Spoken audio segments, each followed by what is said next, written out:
thank you for coming. We're so glad to be hosting you and having you here at Rutgers University in Newark. I'm humbled to be here. You may or may not know that partly this event emerged from a series of events that have come off a class that we taught. My colleague Sherry Ann Butterfield, who is very regretful that she isn't here today, medical appointment, nothing else would have kept her away, but she and I taught a class to around 90 students last fall on The Wire. And we've run a series of events this spring that have picked up some of the themes of The Wire, but focused on the city of Newark. And you're actually the fourth of the actors who've been at the show who've come to campus, because students invited Idris Elba a couple of years ago, and then Benga Akinagbe was here in October. That's where we went when we met Wendy McKenzie, because she came to meet him. And then Jamie Hector was here in February, and now we are delighted to host you as well.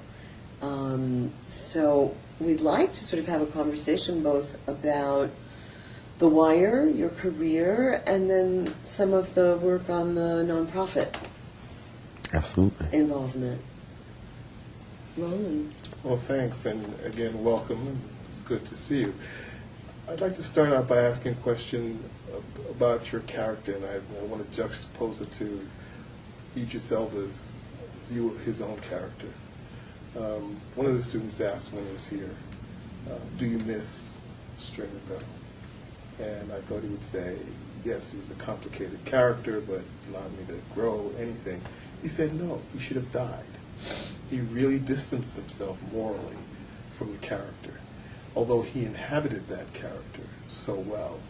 And so the question for you is, do you see the same or feel the same moral distance from your character, Omar Little, even though you've inhabited that character so well, it's become a favorite? But do you distance yourself from Omar, or do you feel an affinity for Omar? I absolutely feel a definite infinity for the character of Omar Devon Little. My process and involvement and relationship with that character was, I guess, much different from Idris's with Stringer Bell.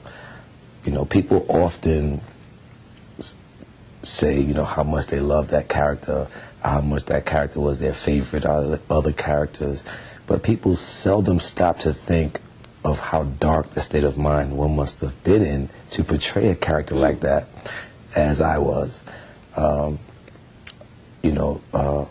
My process with Omar was a lot different, I think, than the typical actor-character relationship. Omar was somewhat cathartic for me. I was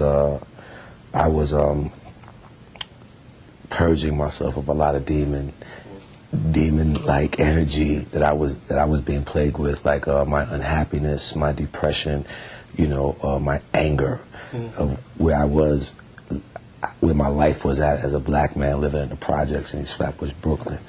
There was a drug addiction that I was battling, that I still battle today, but I'm sober now, but it's an everyday struggle. So a lot of those things that I was dealing with, I grew up in a very oppressed environment where I was not made to feel good about my dark skin or the fact that I was sensitive.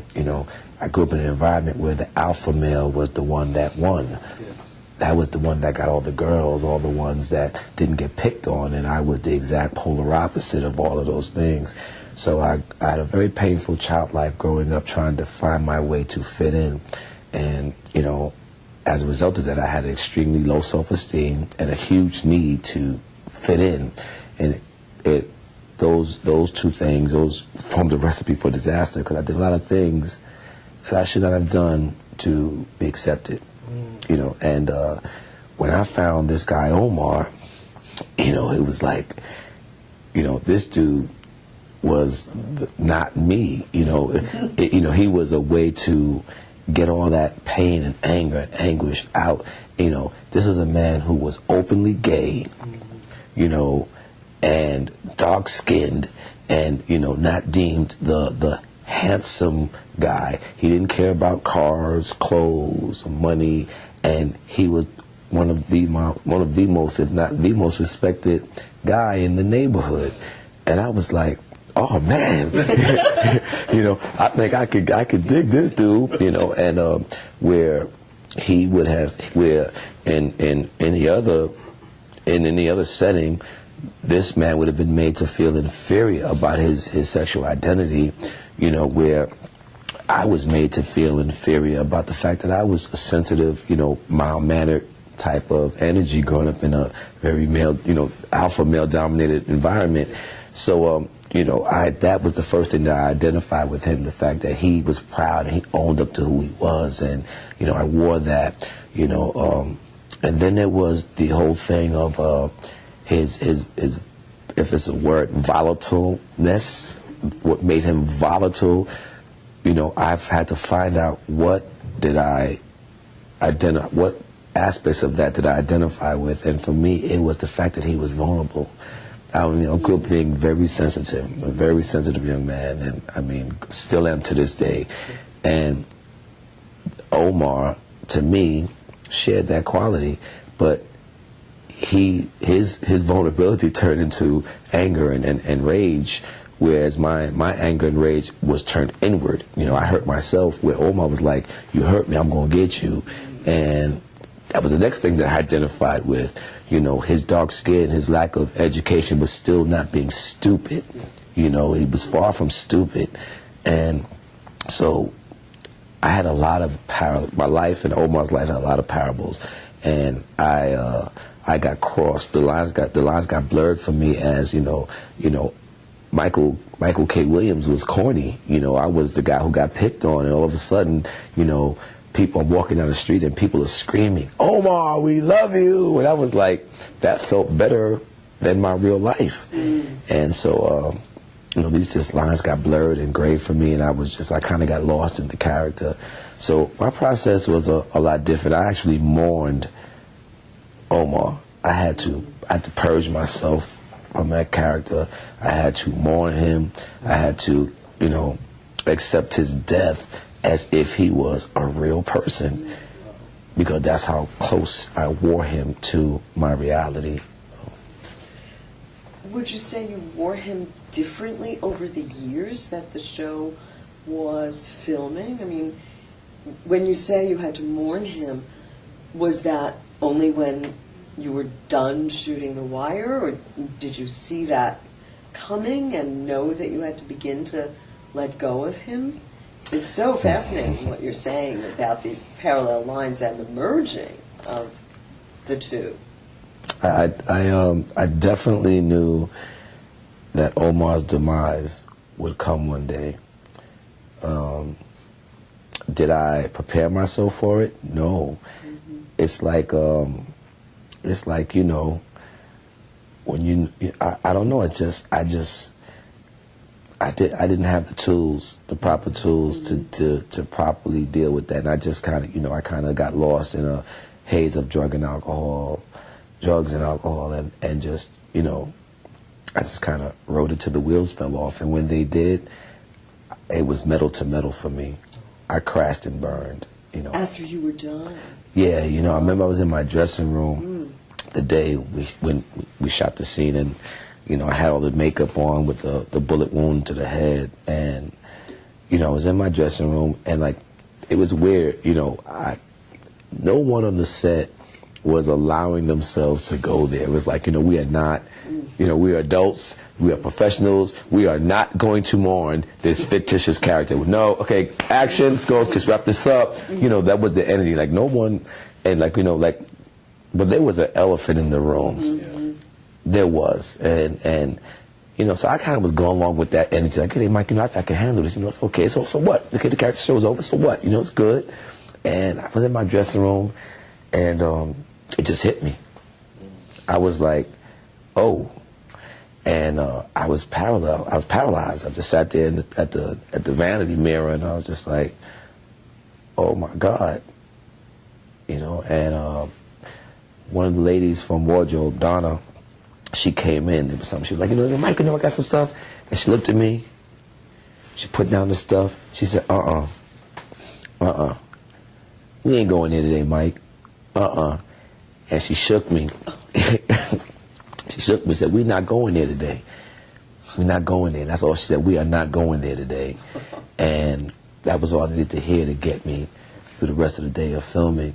But, you know, I crashed, you know, when that show was over, and I didn't have that character to hide behind anymore. You know, I was forced to I was forced to go back to being Michael. And that was when the work began for me, the personal journey began for me. You know, I had to crash and burn, and I had to begin healing myself and growing up. You know, I had to realize that a lot of things I had to stop doing, and other things I had to begin doing. And, you know, it was a painful process, but one that was very necessary for me to be here today. You know, I'm filled with questions, but this is one I will ask, and it's not many of us get the existential moment that you did. You had a character that could help you become you. We are forced to do that on our own, and sometimes it works, and a lot of times it doesn't. Do you then consider yourself more fortunate because you were able to have this character that's outside of yourself to help guide you to who you are today? You know, I don't know if I consider it lucky or not. You know, because what the process that you speak of, where most adults deal with, is what it should be. I think that's a skill that I kind of lacked in. You know, so I don't know if I feel really blessed or lucky. You know, yeah, blessed, yeah, because I don't have the tools to do. I was lacking the tools what it took me to be able to grow up and become a man and an adult, and to be self-sufficient and to be responsible. I kind of lacked those skills to do it in everyday life. You know, so thank God I had this break, you know, and this kind of crutch, this thing, you know, this entity to kind of use as a sounding board, because I didn't have the ability to do it in real life, which what most adults do. Yeah. You know, and so I don't know if it's something that I'm necessarily proud of, or like feeling a little more, you know, I got a break. And it's bigger than just being on television. It's bigger than, you know, having a career that I love. I got a break because I was given an opportunity to become honest, to become myself, to become a man, to grow up. You know. That's How amazing to get to do that through acting a fictional character, to be able to become yourself, more yourself, a new self, a more grown self, as you say. That's so paradoxical and beautiful, you know? and it speaks to what part of what all the pieces matter is about, and it's speaking to young people. And a lot of the young people that we've come across this year and in our own work don't have the tools to get to a place that they should be. I guess the question is, sans Omar, what would have helped you get to a safer place for you as an African-American man in the United States? You know, this may sound a bit morbid, but I don't know if I'd be here.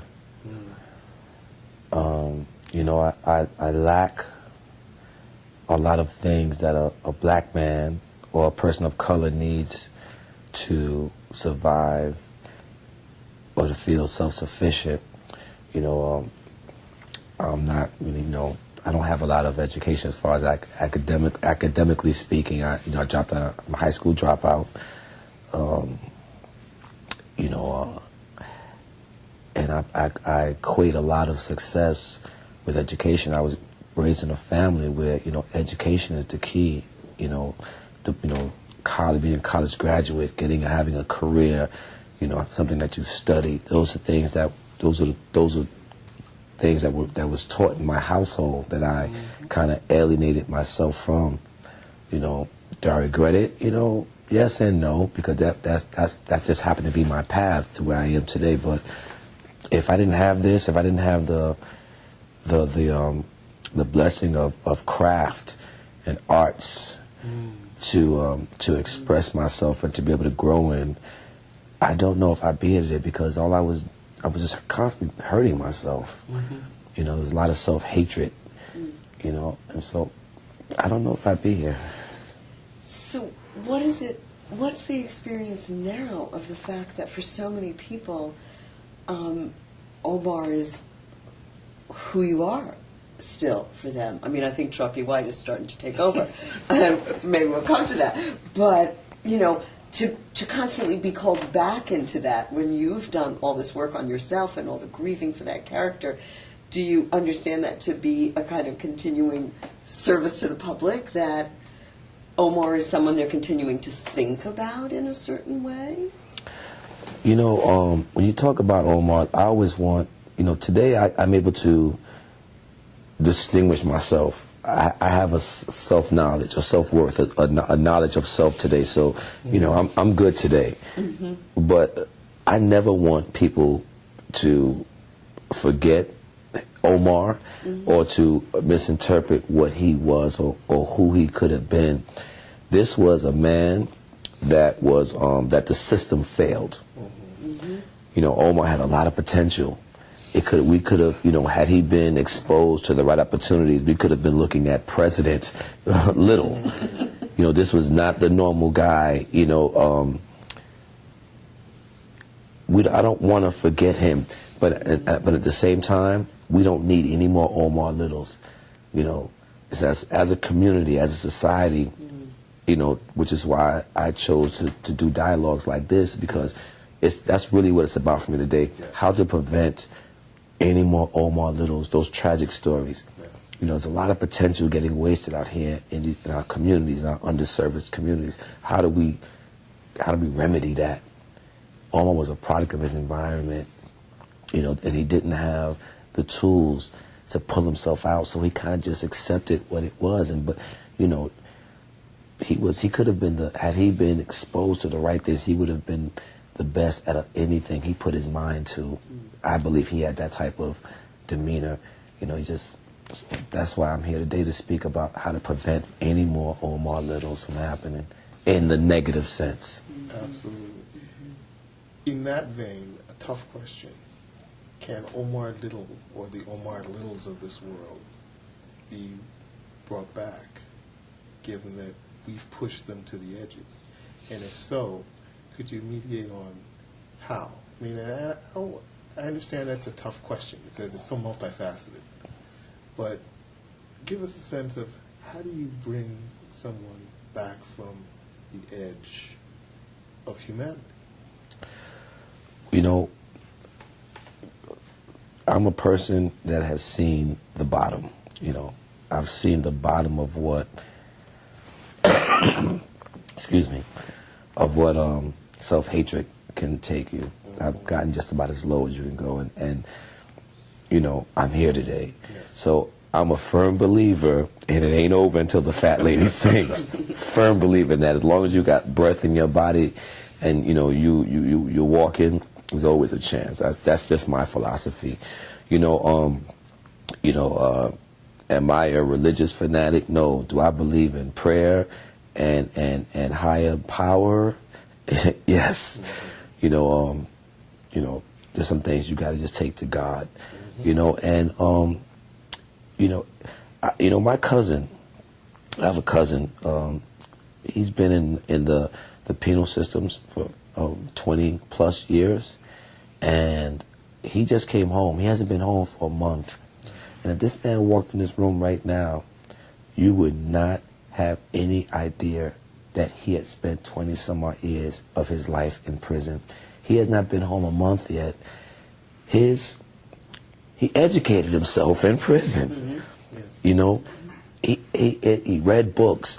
You know, we were in church, and the Reverend was using a writer. I can't remember her name, but he said, does anybody know this writer's name? My cousin says, oh yeah, she wrote the Harry Potter stories. She wrote the Harry Potter stories. And I can't remember her name, much less knew that she wrote the Harry Potter stories. So I said, he was like, yeah, because I had a lot of time to read. You know, so it's like, you know, I still go back to education. You know, what will bring somebody back from the edge of humanity? Not having someone to believe in them. You know, you need someone to believe in you, not to give up hope. You know, it may sound cliche, it may sound hokey pokey, but you know, the fact that my mother never gave up on me, you know, that my sons never gave up on me. Come on, Dad. You know, they would help me clean up my mess. You know, the fact that, you know, someone was constantly praying for me, you know. And then I had to just get sick and tired of being sick and tired. You know, when I got my back got to the wall, you know, we make choices. You're either going to swim or you sink. And I believe that anybody whose back is against the wall, or they're like at the edge where they just don't want to go on anymore, you're faced with a choice. It's what you want to do with this. You know, sometimes having nothing is the greatest place to be in, because there's no place to go but up. Is all how you look at it. And I've seen people that were in much worse situations than I have. And once again, I reference my cousin. This man came out of a 20-year stench, and is just well-spoken, knowledgeable, has ambition. He's grateful. He's not bitter, you know. And I just like, I don't know how you were able to sustain that, you know, in your having dealt with your circumstances. That would have crushed me. So I hope I answered the best of that. You did. I can go on. But, I guess you know, are there, in terms of The Wire, one of the things we've seen, and this is just sort of move back and forth between the career and the other work, so many of the folks involved in that show as actors have taken up work in a nonprofit area, many of them dealing with at-risk youth. And you seem to have done that as well. I'm wondering what your sense is of the group that got formed there, the camaraderie, the, you know, commitment to telling certain kinds of stories that led people to make these kinds of choices when they were done with the show, to, yes, continue their acting careers, but also start other sorts of ventures that are nowhere near the world of entertainment. You know, well, The Wire, you know, well, for me, the first season of The Wire, I was very ignorant to the business, you know, money management thing. Was extremely ignorant. And so the first season, I was just happy to have a job. You know, I thought the amount of money they were paying me was the most money I'd ever made in my life. So I thought I was rich, you know. And I made a lot of bad money choices. And then I fell in love with this city of Baltimore. It was the first time that I had experienced what they call Chocolate City. You know, I'd never seen that. You know, I was like, the food, the culture, the music, everything. I just fell in love with the city of Baltimore. So when they called me back for season 2 to become a regular, which is because season 1 I was a reoccurring character. Season 2 I became a regular part of the cast, and I was like, man, I packed up all my stuff. I'm moving to Baltimore. I love this city, and I moved down there. And then I got introduced to the mind of David Simon, and you know, if you remember, season 2 was all about the docks, and I got really angry. I thought that, you know, here was this white man giving this show that we built up to, he's going to just give it to white people now. This is messed up, you know. And I was like, David, why are you not, you know, bringing us back prominently? And we made this show hot. He was like, Michael, he said, trust me, if I were to do that, it would make this show seem so small. He said, trust me. And, you know, I was really angry and I got bitter, you know. But then around season 3, I woke up, something hit me, and I was like, wait a minute, this is this is not about me and my career. You know, how small-minded of me to think that this is not a black story. This is not about the hood and, you know, and making sure that people in my community, you know, in the projects, they keeping it real. It wasn't about that. This is an American story. Yes. This is about the breakdown in the social structure of this country. And then I got real humbled and real grateful to be just a small part of this tapestry. I was like, oh, now I get it. This is a service that I'm doing. And I think that started to happen in a lot of people. Sonia's song was the first one. She started Rewired for Change in Baltimore. She moved everything and moved her family to Baltimore and stayed there because she was the first one to want to make a difference in the community, the inner city communities of Baltimore City. You know, shooting out there in those streets, we saw things. We saw the potential. It's just if you have a heart, you know, and it wasn't a white or black thing. It was just, you know, underserviced communities. How can I make a difference with my little platform that The Wire gave me? How can I make a difference? So Sonia was the first one to do that. And then Jamie Hector, he followed suit. He was the second one to do it. And, you know, Professor Ogletree at Harvard, he kept like, so Mike, when you going to do your nonprofit? And I was like, you know I'm not Jamie, right? That's Jamie. No, I don't. Mike, no, Michael, when are you going to do? I said, he kept. So finally, you know, I was like, well, maybe I'm supposed to start a nonprofit. And, you know, one of my friends in Baltimore, Jarrell Wilson, we call him Rel, he was like, Mike, you know, I got an idea for a name for your company. He said, why don't you name it MKW? I'm like, that's a little vain. Those are my initials. He's like, no, bro, that will stand for Making Kids Win. And I was like, I like that, you know. So I ran with that, and everybody pretty much does. Like Sonia has her thing, Jamie has his thing. My thing was I wanted to get to the kids before the streets got to them. And if the streets did get to them, I still wanted to make them feel, give them a place where they can come and take that mask off. Because a lot of times when kids end up in the streets and gangs, it's because they're looking for belonging. They're looking for a family, that vibe, you know. And I just wanted to give them an alternative. So in my opinion, I thought a community center would be the best thing, because that's what I remember me growing up in the project. I had the community center to go to, and those things are all gone now. You know, and you know, looking back, I used to laugh at them, but man, them bologna and cheese sandwiches, you know, for free into the summertime, that was like kind of cool. So I was like, wow, you know, Mike, so why don't we try to put back community centers in the community, you know? And my thing was, I saw, you know, in the first one I am going to build will be in East Baltimore. The second one is going to be in Newark, New Jersey. And the third one's going to be in Brownsville, Brooklyn. And what I saw in me, you know, moving around in the community, because I still go to the hood. I still love the hood. You know, I believe that the trick or the gift is not being able to get out of the hood. The trick is being welcomed back.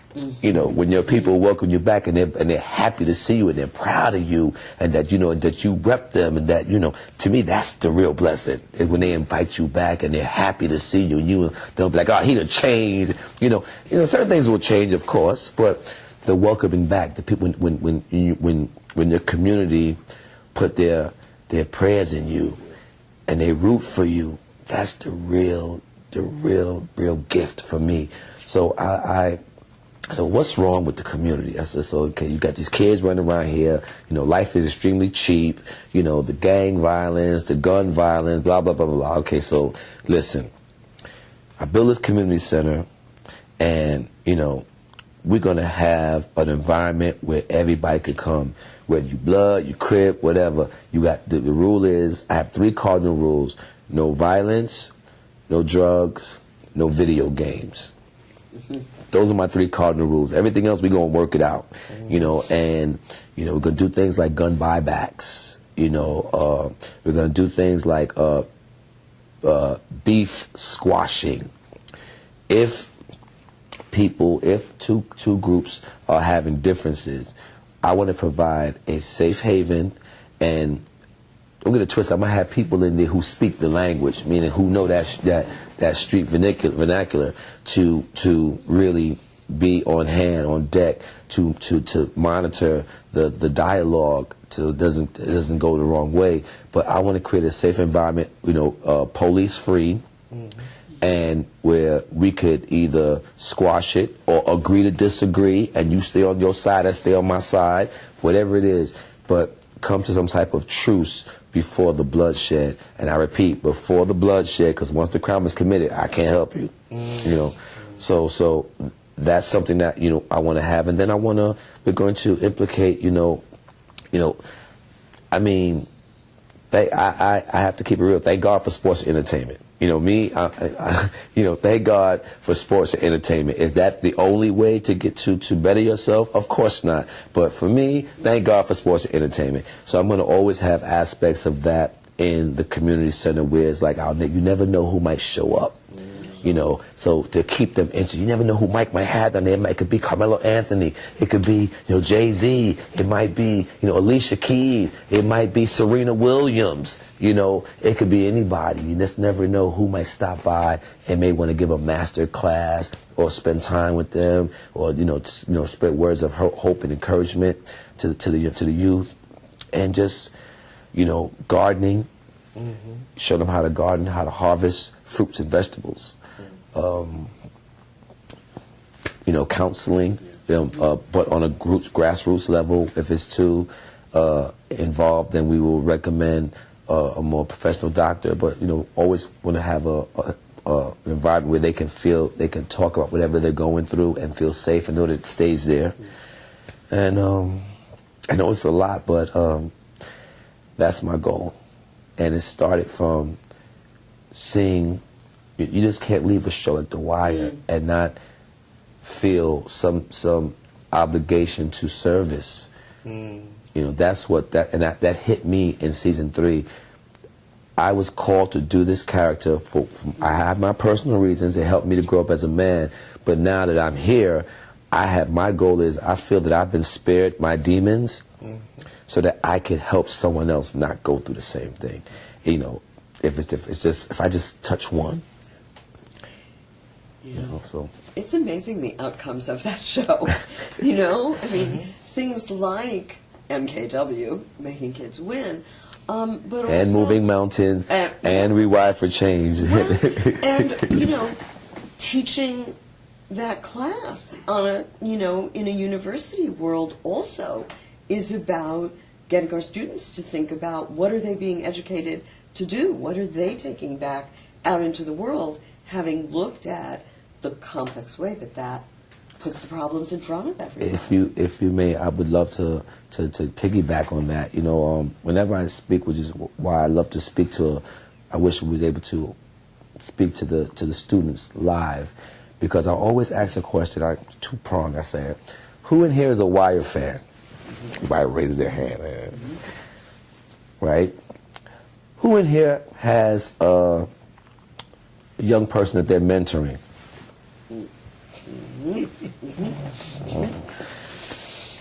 And that's when I put the ball in their court. I tell the students that you guys are the privileged ones. No matter how you got here, no matter what your family life situation is, doesn't matter. You are you are here getting the greatest gift that no one can take from you, which is education. And what are you doing with that? How are you, if you say you love The Wire and you're intrigued by the things that ailed the characters in The Wire, what are you doing to counteract that? And it could be something as simple as going into an elementary school in the inner city and grabbing a little boy, a little girl, finding out who their parents are and saying, listen, I want to mentor this young man, this young boy you'd be surprised, just on a Saturday afternoon, taking a kid out of his environment, taking him to the museum. Just 1 hour on a Saturday afternoon, or taking them to a Broadway show. Little things like that, you'll be surprised what that will do to a person's perception enter their minds and start to, that exposure, it cultivate their young minds. So, you're here. Rutgers is a prominent university. This school has a great reputation, and I'm quite sure that your standards are high here. What are you doing with that gift? How are you giving it back to the community? It doesn't have to be large scale. Something is small. Concrete baby steps, which is, what I've learned from, watching and listening to President Obama talk. Not about, large scales. Just start in our community. Small, concrete baby steps. It's a little pebble in the water, little ripples. And one by one, they start to change the effect of the rivers and the seas, into the oceans. And I'm big on that. That's great. That's just, I'm so glad our students will get to hear you and see you in some form, because these are just really such inspiring things you've got to say about where you've come from and where you're headed. And how do you keep a career of the kind you've made going and grounded at the same time that you have this commitment to the community and these 4 different places you're planning to plant this effort? How are you? And I've got a follow-up to that after. Yeah. Well, one, I keep an amazing team around me. 2 of them are here today. I keep I keep grounded people around me, level-headed people. I equate a lot of that to what you see here today, and my passion. I follow my passion. I follow what my heart's desire is. And I pick and choose my roles like that. I pick and choose things that I want to be involved with like that. That is one thing that I am proud to say I've nurtured and kind of matured. Where I maybe lack in academic education, which, I'm not proud of, but maybe one day I may go back to school. What I am very proud of is the fact that I have a very good heart, and I'm passionate about what I'm passionate about. And when I get driven, when I get that battery in my back, nothing stops me until it gets done. And I've been blessed to have a good vision and a good judge of character and compassion. I have a lot of compassion, and where I used to feel where I was made to feel secure about as a child, I'm most proud of today is my sensitivity to society and to what ails people in the community, and I'm proud of that today. That's what makes me a man today. The fact that I am still sensitive to what's wrong, what's going on, as Marvin Gaye would say, So it's my passion that keeps me focused. Yeah, it's a little bit of a follow-up. I mean, some of the things that conditioned how you grew up and, as you say, challenged you. Can you now control that through your craft? And I give you an exact question. Can you choose the roles that you want to play? And if so, are they substantively different from Omar or what you play on Boardwalk Empire? So could you talk a little bit about that, and who would you want to play? I mean, I would love to hear if you want to play Shakespeare, if you want to play James Bond. You may not. It'd be great to know if you feel you have choices. I definitely have choices. Not in the aspect of what most people might think, where I want to do this, or I want to do that, or I'm turning down things. In a sense, yes, but in a sense, no. I'm still work for hire. I still consider myself a struggling actor. But my journey in this business is so interesting that as I evolve as a human being, ironically, those are the roles that come to me to help me in that process of wherever I'm at in my life. You know, Chalky came to me at the right time, where I was at, you know, on a personal level. You know, I tell people Chalky is an homage to 5 men in my life who are all deceased. My dad, 3 uncles, and my godfather. And I picked and chose different aspects of their personality and fused it into one to make Chalky White. And that was a great way just to pay homage to the male ancestors in my life that I watched as a child growing up, that I did not understand who and why they were the way they were. But as I'm a man, you know, I understand. So now I understand the way Dad was the way he was, or the way Uncle Jack, or Uncle Tommy, or Uncle Parr, or, you know, Godfather Jr. I understand now, you know. And so, what greater way to pay them homage and to let them know that I understand them and I appreciate what little gifts they gave me, than to show them in character, to exercise them in character, to pay them homage in character. And I do that. I did that with Chalky. I'm doing that with Chalky. And, you know, as I grow as a human being, these roles, they kind of like, it's weird. It's really weird, the roles that come to me. And you know, right now, you know, especially since 12 Years a Slave, a lot of roles are coming to me, ironically, which is why I thought it was important for me to walk through your Jazz Institute. A lot of musical, historic roles, you know, scripts are coming my way, you know, Bessie Smith, you know. Then you have this other project, I can't remember the name of the character, but it's loosely based on another jazz musician. You know, there's Miles Davis. All these, you know, there's something that the ancestors, the universe wants me, or wants to use me, I feel, as a vehicle to tell young people, you know, to show the next generation these characters, these iconic characters that may or may not be known in the hood, that they need to see to instill pride in our youth. You know, that, you know, these, you know, Miles Davis was a bad mother, shut your mouth, you know what I'm saying? And you know, a lot of people, a lot of young people still don't know his legacy, you know. And so I feel that right now I've done enough work on myself where the universe or the ancestors feel that they deem me ready to tell their story, you know.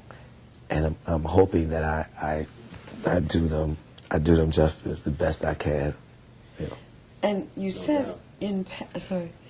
You said in passing, since 12 Years a Slave. Now that was not a big part, but was acting in that big film part of what you're saying about the ancestors and what you're giving back of them to the world in your work? It definitely started. It really started. It may have started before, but because I started doing it, you know, with Chalky White on Boardwalk Empire. But it really, I felt that they spoke back to me on 12 Years a Slave. You know, we were doing this scene. Unfortunately, it never made the film. And you know, Steve McQueen, he shoots in series. You know, it's just a series where he won't yell cut in action. He'll just go again and leave the camera running. And there was this particular scene where my character, Samuels, or was it Roberts? I forget his name. Anyway, he was being dragged to the slave ship, and he was revolting. And when they got him to the ship, he broke loose of the chains and tried to fight back. And they beat him brutally and threw him in the hole. And about the 4th or 5th time we did this without breaks, just right back to one, again. He finally yelled, "Cut." And I couldn't get up. Something came over me, and I crawled up in a ball. I was in fetal position. I was on the floor, and I couldn't stop screaming. Just screaming and shaking. And it was like I was looking at myself like, Mike, this is really not cool. But I just, something came over me, man. I could not stop crying and screaming for what must have been like 20, 30 seconds. And the stunt coordinator, a white man, he got on his hands and knees and he cradled me in his arms and he rocked me. And all he kept saying was, "It's okay, Mike. Let it out. Let it out, Mike. It's okay." And and then when it passed, it's like a cloud passed over me. And I got up and I was like, okay, what was that? And I was like, and I think I knew what it was. I got a glimpse into the pain and the anguish that our ancestors endured for 400 some odd years. I got a glimpse of that, and it broke me like a twig. Like a twig. I couldn't even stand. So from that point on, I believe that these scripts have been coming to me now. It's something within the musical world, which is why I believe there's no such thing as coincidences. Why the greatest jazz department in the country is right, next door. Yes. And you offered me the opportunity to walk through. When I realized that it was either now or never, right. I said, you know what, I should take this opportunity and absorb this energy, because I'm quite sure I'm going to need, this room at one point or another. Yeah. Well, if there's a Miles biopic coming, I can certainly see you playing that part. Well, thank you. So it's interesting, this moment of 12 Years a Slave and the continuing stories on Boardwalk Empire, because it does seem that Chalky White is getting more space and more time on screen and in the story. Is that partly, do you have anything to do with that? I mean, it really feels like he's becoming a fuller character, a more consistent part of the story, less on the margins of that world. I can't take any credit for that. That's strictly the writers. I stay out their way. I'm just so happy to be a part of that cast and telling those amazing stories. I just let it, as they give me the scripts, I just do my best to execute. But I don't have any say so in the dynamic of the character or the evolving of the storyline. I let them do their thing and I do my thing. It certainly seems like they're giving you more to do. Yes, they are. And I am too. I'm grateful for the opportunity. They say lightning doesn't strike twice, but coming from David Simon and Ed Burns on The Wire, and jumping into Terry Winter and his staff of writers at Boardwalk Empire, I feel that I'm the exception to the rule. I've been very blessed and very fortunate to be around an amazing talent, amazing minds, and they raised the bar for me to make me always want to grow and to improve myself and to be better, as an actor, as a thespian, and I'm just grateful for that. But I would like to go back to a topic that we started this conversation with Idris and Stringer Bell. I've never had a better nemesis. I've never the bromance and the saga that was Omar, Devon Little, and Stringer Bell.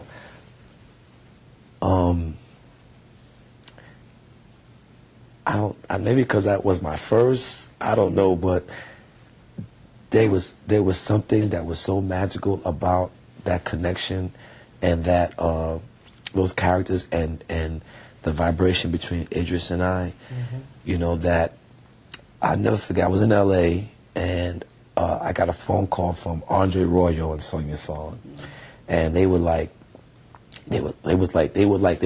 a conference call and they were screaming on the phone, and I was like, "What's wrong? Did someone die? I can't hear you, And they was like, and then Sonia was like, "What? Wait, you don't know?" I'm like, no what? He's like, oh, he didn't even read the script. He didn't read the script yet. I'm like, what are you guys talking about? And I got all excited, and they was like, Omar killed Stringer Bell. And, you know, that has got to be one of the weirdest feelings I ever felt. I didn't like it.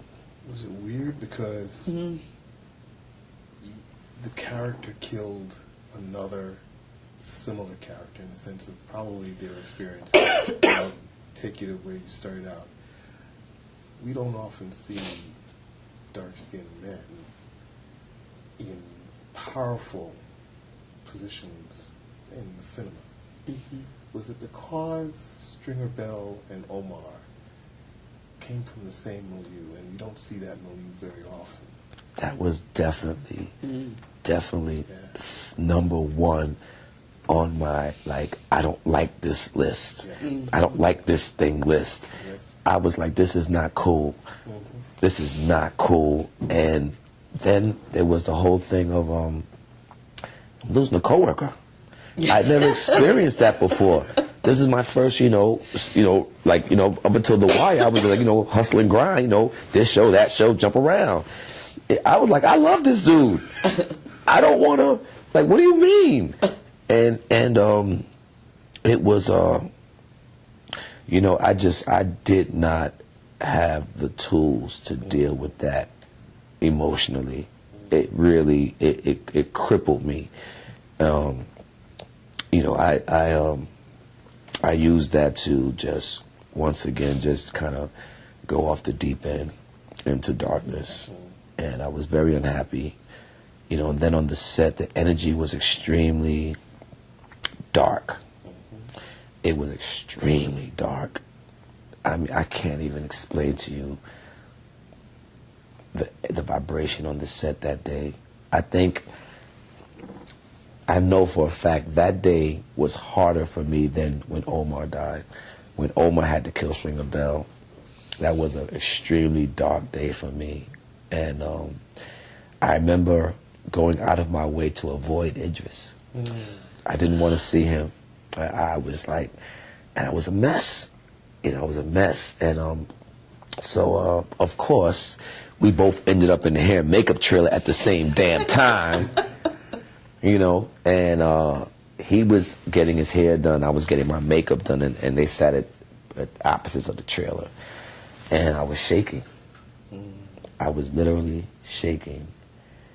And Deborah, Miss Deborah, we call her Lady D, she was the mother of the set. She was, key makeup lady, Debbie Allen. And, excuse me, not Debbie Allen, I'm thinking.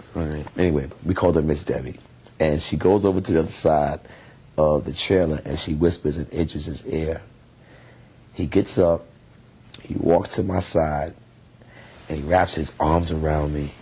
They're ready, Mark. It's okay, bro. It's okay. And I broke down. But I needed that release. I needed that release. And I needed his blessing. I needed him to tell me that it was okay. Because it crushed me. I did not want that job. Yes. That was the one day I could really say I did not want to be on The Wire. And it was hard. It was hard. And we missed him, and, I think, if I may speak out of turn for Idris, he was hurt. But I think that them killing off that character on a personal level was the best thing they could have ever did for him, because he blossomed and he grew to the man that he is, the leading man in Hollywood that he is today, and he's a force to be reckoned with, and I'm proud of him. And they say, the old saying, when the door closes, the window opens, right? It's the old saying. And he needed to be, because he was the first one to open that door to tell Hollywood, no, wait a minute, there are some, and from this cast, there are some leading black men on this cast. Of The Wire? No, we got coupled. He was the first one to wave that flag. So I'm grateful that he went on to do the amazing things that he did, because he opened the door, in a sense, for me. Because I'm coming. I'm coming. Of your upcoming projects, I'm wondering which ones you're particularly fond of, but I'm most curious about the Paul Thomas Anderson film. Yeah, PTA, Paul Thomas Anderson. I really, it's based on a book called Inherent Vice. I have not read the book, and I have not had the opportunity to read the script either. Oh, it's not done yet. Okay. No, it's done. Oh, it's... We shot it. Oh. But my involvement with the project was so last minute and so sporadic, and I kind of played, I was moonlighting on Boardwalk without them knowing about it. So I just kind of jumped into the character and I kind of just took what I needed to know without having had read the whole script or the book. I see. And so can't even really tell you what the project is about. Okay. Sorry. Which of the things that are coming out that are you most excited about? I'm excited about that. I'm also excited about, my God, I did a film with Jeremy Renner.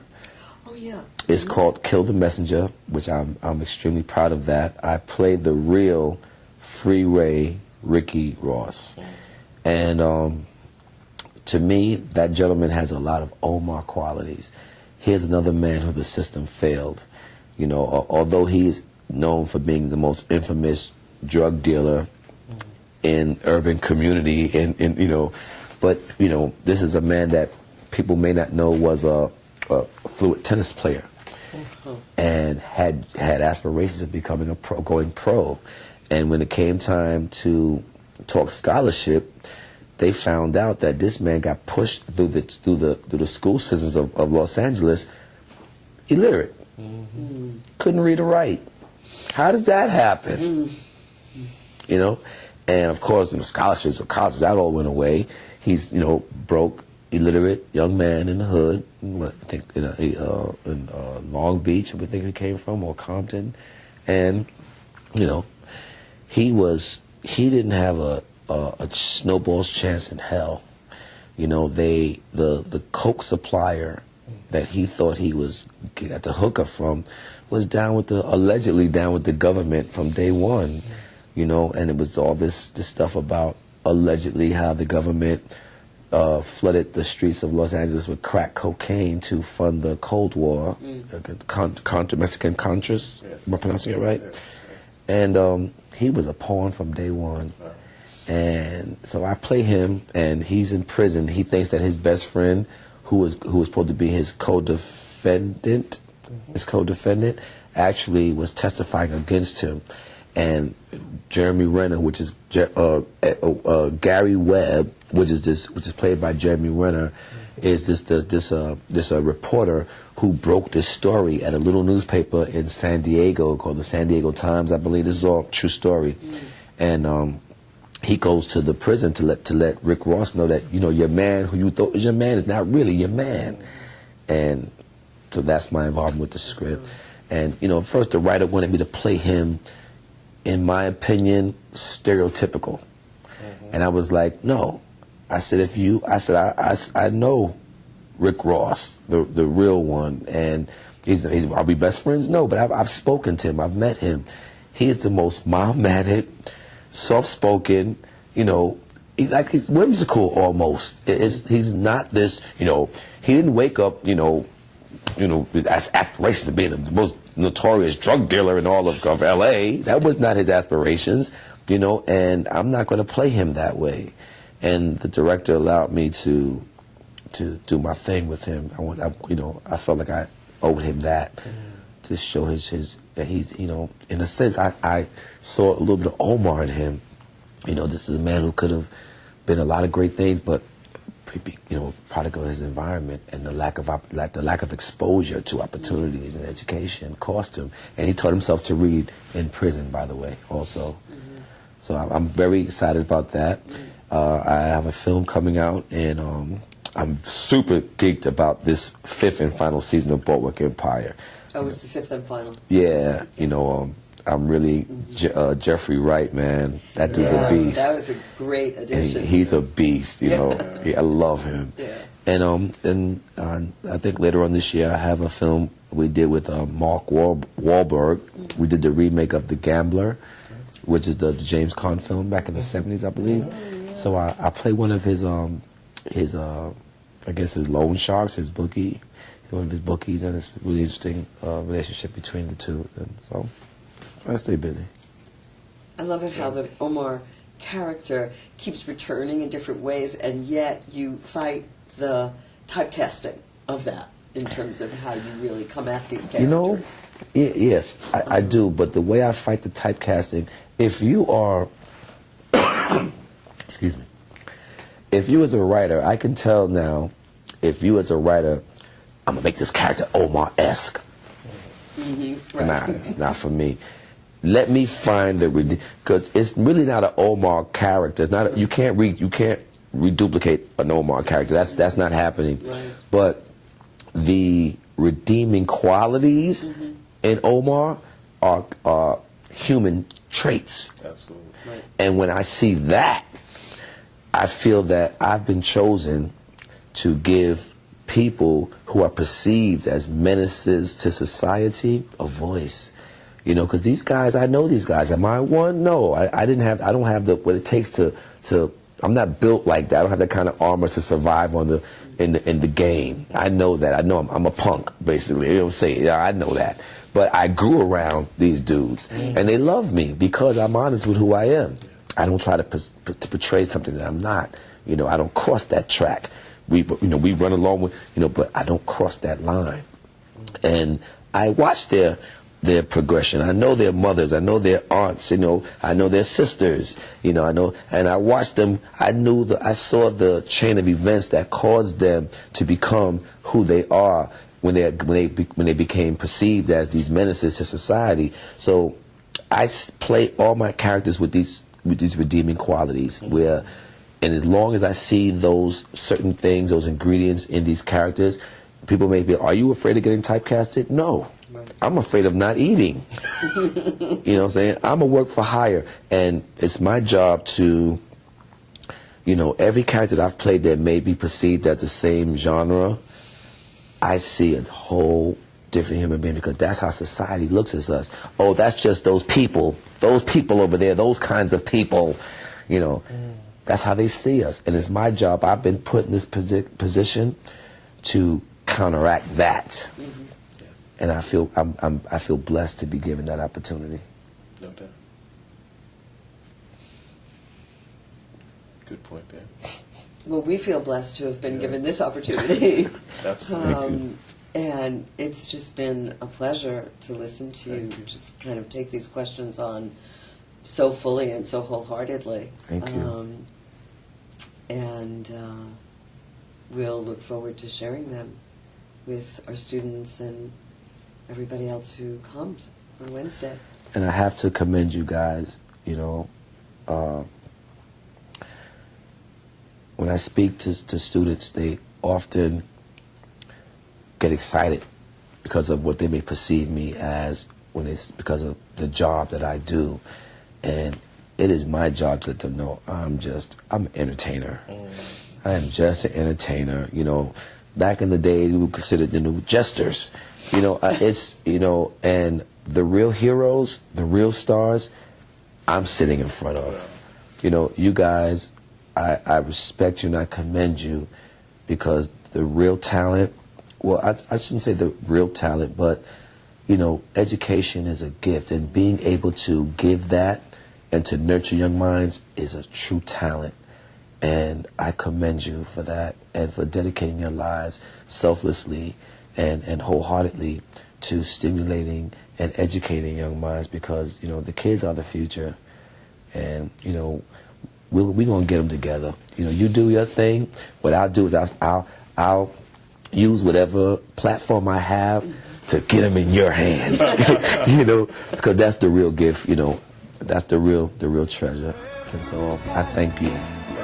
Come on, talk to me. You can see.